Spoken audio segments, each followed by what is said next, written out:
Oi pessoal, esse é o nosso projeto Bioestatística em Gotas do Programa de Pós-Graduação em Odontologia da Universidade Federal do Pará. E hoje nós vamos falar um pouquinho sobre a escolha de alguns testes quando a gente tem muitas variáveis. Peço então para que vocês inscrevam-se no nosso canal Bioestatística em Gotas do YouTube e aí então vocês podem receber atualizações de vídeos. Como nós sabemos, a escolha de teste estatístico é uma decisão muitas vezes que não é tão simples, porque nós temos muitos tipos de testes com diferentes nomes. Então, uma simplificação disso é a gente conhecer um pouquinho como é que isso é realizado. Bem, a primeira coisa que a gente precisa imaginar é que nós temos fatores, quando a gente vai decidir um teste, nós temos covariáveis, né, ou variáveis. Fatores, a gente define como fatores aquelas variáveis que são medidas numa escala qualitativa. Por exemplo, que tipo de aparelho que o paciente utilizou. Se ele usou aparelho metálico, cerâmico ou alinhadores, aparelhos ortodônticos, a gente vai classificar isso através de uma qualidade, não através de um valor, né? A mesma coisa em relação ao sexo ou ao gênero. Nós temos indivíduos do sexo ou do gênero masculino e temos indivíduos do sexo feminino, entendendo que sexo e gênero são diferentes.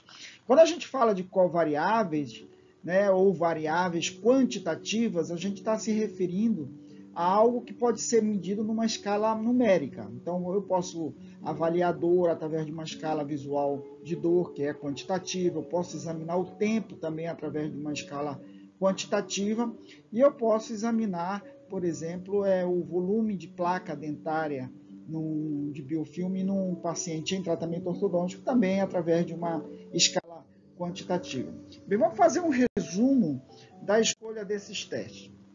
Bem, a primeira situação, eu tenho dois grupos, né? Eu tenho a minha variável independente, que é uma variável de agrupamento, então eu tenho dois grupos, e eu quero saber se entre esses dois grupos, que é aqui referenciado por dois tipos de aparelhos ortodônticos, um metálico e um alinhador, se há o conforto, o desconforto, a dor produzida por esses aparelhos é diferente entre esses dois grupos. Então, eu tenho uma variável, um desfecho, né, uma variável dependente do tipo quantitativa. Então, dessa forma, eu consigo examinar isso comparando dois grupos. Que tipo de teste que eu vou utilizar nesse caso? Bem, se a sua variável quantitativa assumir uma distribuição normal e tiver variabilidades semelhantes entre os dois grupos, né, o que nós chamamos de homogeneidade das variâncias, você vai usar um teste T independente. Se, por outro lado, esses pressupostos de normalidade não forem acatados, você vai usar um teste de Mann-Whitney, que seria o correspondente não paramétrico.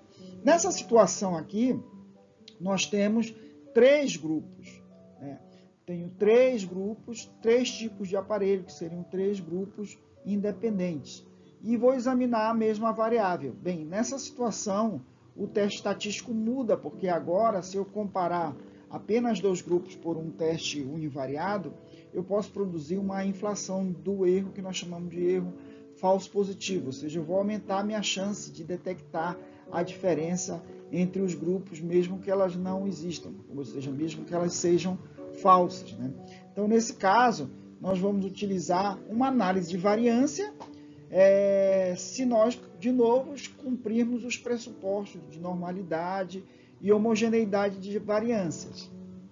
A homogeneidade de variâncias é até um tanto quanto desnecessária, principalmente quando você trabalha com amostras de mesmo tamanho entre os grupos, né? Se eu tiver mesmo tamanho entre os grupos, a homogeneidade de variância ela tem um peso menor do que se eu tiver grupos com tamanhos amostrais diferentes.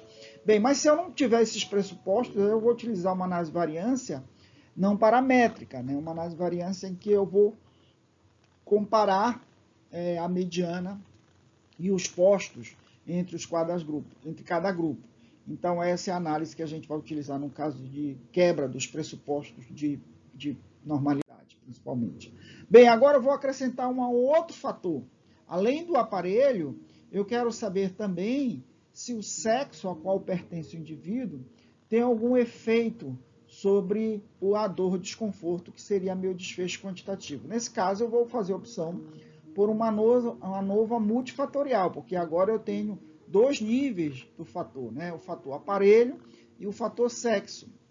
Bem, mas e se eu não, de novo, não tiver o cumprimento da normalidade? O que eu posso fazer? Nesse caso aí, nós vamos utilizar uma transformação de dados para poder continuar utilizando uma nova multifatorial e manter ainda os benefícios dessa análise.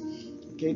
Bem, numa outra situação agora, eu descobri que a dor ela pode estar correlacionada com uma outra variável que seria a idade, uma outra variável quantitativa. Então, eu sei que há uma correlação entre a dor e a idade, por exemplo, né? De repente, quanto mais velho ou quanto mais jovem o indivíduo, maior ou menor a dor. E eu continuo examinando isso em 3 grupos. Nessa situação em que há uma variável, uma covariável que pode influenciar a variável que eu estou mensurando, eu vou utilizar uma análise de covariância, porque aí eu consigo modelar o efeito da idade na dor e dessa forma, então, obter de fato o efeito do aparelho, né? De novo, se eu tiver quebra dos pressupostos de normalidade, eu vou fazer uma transformação de dados. Bem, a covariável numa análise de covariância, ou ANCOVA, ela deve ser uma variável quantitativa, ela deve ter correlação com o desfecho em cada grupo, né, e de forma semelhante, e a idade não sofre influência do tipo de aparelho, né? São variáveis que não têm relação de dependência. Então, o que é essa homogeneidade da correlação ou do coeficiente de regressão?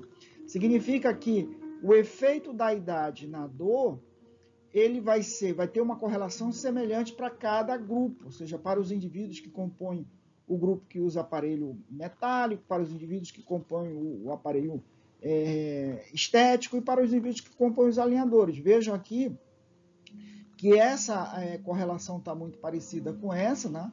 Mas, entretanto, no grupo 3 é diferente. Se isso aqui acontecer, eu não posso usar uma análise de covariância, eu tenho que partir para um outro modelo estatístico, né? Então, a ANCOVA é um modelo muito interessante para a gente fazer um controle experimental mais rígido, porque a gente consegue ajustar uma variável de confusão e, dessa forma, gerar uma avaliação mais confiável do experimento em si, ou seja, do efeito do aparelho sobre a dor no tratamento ortodôntico. Bem, agora eu tenho uma outra situação, é que eu tenho apenas 2 grupos, né? Eu tenho 2 aparelhos, mas eu tenho diversas variáveis dependentes, diversos desfechos. Eu vou avaliar o efeito do aparelho metálico e do alinhador na dor, no tempo de tratamento e também no volume de placa. Nesse caso, o teste mais indicado, né, se a gente tiver de novo o cumprimento aos pressupostos de normalidade, seria o teste T de Hotelling. Ou se a gente não tiver, aí eu tenho que partir para uma transformação de dados para normalizar esses dados e poder, então, aplicar o teste T de Hotelling. Numa outra situação, agora eu tenho mais de 2 grupos, eu tenho 3 grupos e tenho mais de uma variável desfecho, ou seja, eu tenho mais de uma variável que eu vou examinar. Nesse caso, você vai utilizar uma múltipla análise de variância, porque não cabe aqui um erro muito comum, nós fazermos uma análise de variância para dor, uma análise de variância para tempo, uma análise de variância para quantidade de placa. O ideal é você fazer uma múltipla análise de variância, porque se você fizer, quanto mais análise de variâncias você fizer, maior o risco de você estar produzindo um falso resultado positivo, ok? Bem, e se eu tiver quebra de algum pressuposto de normalidade, aí no caso nós examinamos a normalidade multivariada e não a normalidade de cada grupo, nós vamos executar então uma transformação de dados e dessa transformação de dados aplicar novamente a MANOVA, porque nós não temos uma MANOVA não paramétrica, nós não temos um teste não paramétrico substituto da MANOVA, ok? Bem, uma outra situação é quando eu tenho, de novo, uma covariável que pode influenciar alguma dessas variáveis de desfecho, né? Como no exemplo da ANCOVA, só que aqui o teste recebe um nome um pouquinho diferente, é uma múltipla análise de covariância. E nós vamos precisar, se não tivermos os pressupostos de normalidade, nós vamos precisar fazer a transformação de dados. há um questionamento sobre o número de covariáveis que a gente pode utilizar, né? Nós podemos utilizar muitas variáveis e um modelo simples para a gente saber quantas covariáveis eu posso incluir na minha análise. Essa fórmula em que eu tenho 0,10 vezes o tamanho amostral dos grupos, menos o número de grupos, menos 1. Então, por exemplo, se eu tiver 20 indivíduos em cada grupo, eu tenho 3 grupos, eu vou ter 60 indivíduos. Então, eu vou multiplicar 0,60 vezes 60, que é o tamanho de toda a amostra, né? 20, 20 mais 20, menos 3, menos 1. Então, 0,60 vezes 60 dá 6, menos 3, menos 1 dá menos 2. Então, isso significa que com 3 grupos, com 60 indivíduos, eu poderia incluir até 4 covariáveis para modelar isso numa análise numa múltipla análise de covariância. Okay? E por fim, então, nós temos um outro modelo já mais complexo, em que eu tenho como variáveis independentes, né? As variáveis que eu estou examinando, na verdade eu estou examinando a variável tempo, e eu quero saber se o tempo do tratamento ortodôntico é influenciado pela idade, se ele é influenciado pelo sexo, se ele é influenciado pela dor que o paciente sente, né, durante o tratamento, e se ele é influenciado pelo aparelho ortodôntico. Então, veja, agora eu já tenho muito mais variáveis, e variáveis que eu quero modelar sobre o tempo, agora variáveis que são qualitativas, variáveis quantitativas e até variáveis nominais. Nessa situação, nesse tipo de análise multivariada, o modelo mais adequado são os modelos de regressão, porque aí você vai modelar o efeito de cada variável no tempo de tratamento, enquanto as demais variáveis estão constantes. Por exemplo, eu vou poder comparar homens jovens e homens mais velhos, né? E vou poder comparar isoladamente mulheres mais jovens e mulheres mais velhas. É como se eu estivesse fazendo uma análise de subgrupo. Então, eu consigo modelar o efeito de cada variável, enquanto as outras variáveis estão constantes, elas estão fixas, e dessa forma eu tenho uma resposta mais previsível. Porque é claro que você vai esquecer disso tudo, né? Por isso, eu aconselho vocês a baixarem o tutorial, o nosso tutorial para a escolha do teste estatístico, onde vocês vão poder relembrar todas essas citações, esses modelos, essas escolhas que nós colocamos nesse vídeo. Ok? É isso aí, muito obrigado. De novo, não esqueçam, esse vídeo está no canal Bioestatística em Gotas, né? Inscrevam-se no canal e curtam o canal e divulguem o canal para que outras pessoas se beneficiem do conhecimento que a gente está compartilhando com todos vocês. Um abraço e até o próximo.